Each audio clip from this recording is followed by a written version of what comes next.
ते इथे ब्रिगेड चाळीमध्ये जायचे, त्यांच्याबरोबर म्हणजे त्यांच्याकडे वडिलांबरोबर येणं बऱ्याचदा असायचं, एक तर वडिलांबरोबर किंवा बाळासाहेबांबरोबर.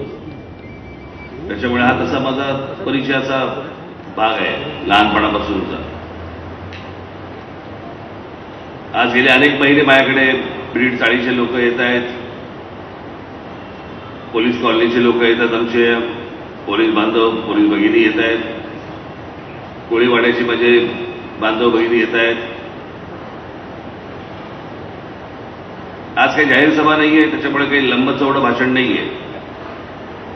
मला फक्त एवढाच प्रश्न पडतो की यार तुम्ही मालक न रे या महाराष्ट्राचे, तुम्ही या मुंबईचे मालक न, तुम्ही कसे रडताय रे?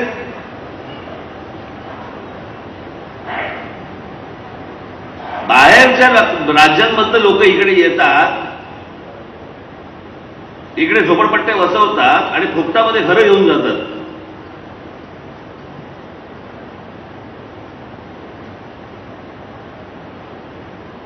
आणि याचं कारण तुम्ही योग्य वेळी योग्य ताकद दाखवत नाही.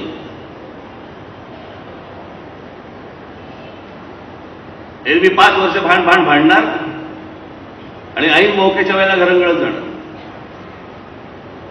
आणि समोरच्या नाही माहिती आहे देवीची पद्धत, हे जाऊन जातील कुठे. त्याच्यामुळे तुमचे प्रकल्प रखडत राहणार.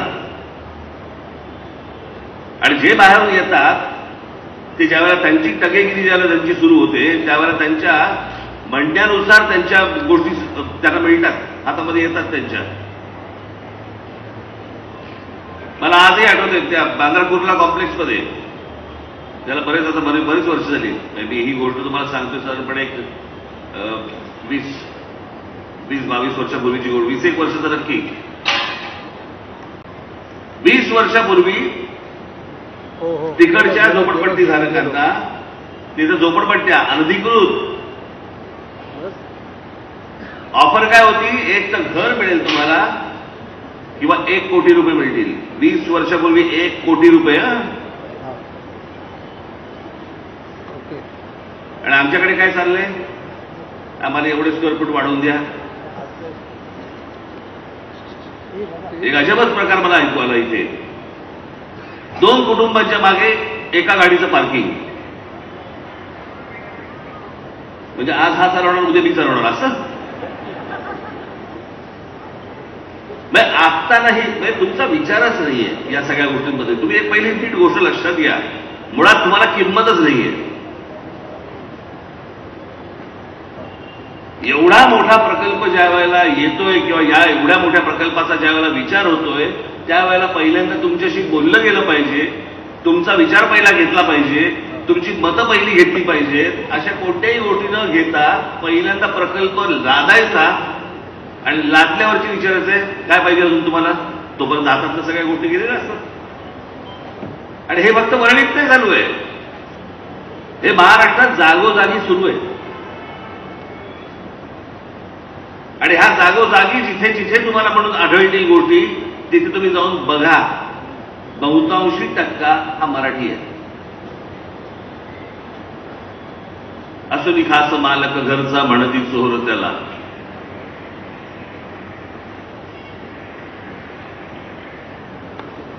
कारण हे जे तुमच्या बाबतीत जी लोक करतायत, जे आजपर्यंत तुम्हाला शासन म्हणून मिळाले,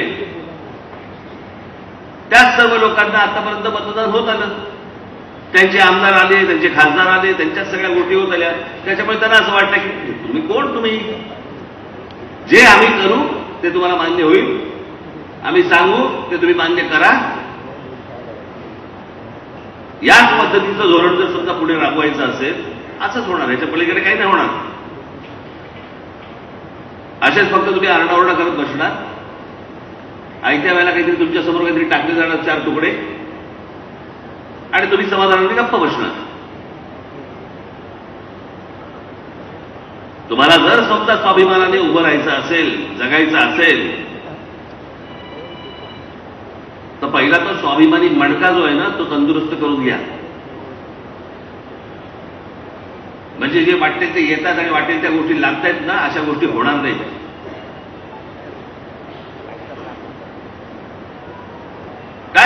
आज मुंबईची परिस्थिती बघा तुम्ही, कुठपर्यंत मुंबई पसरली आहे, कशी पसरली आहे, काय पसरली आहे. जाऊन त्या पुण्यामध्ये बघा,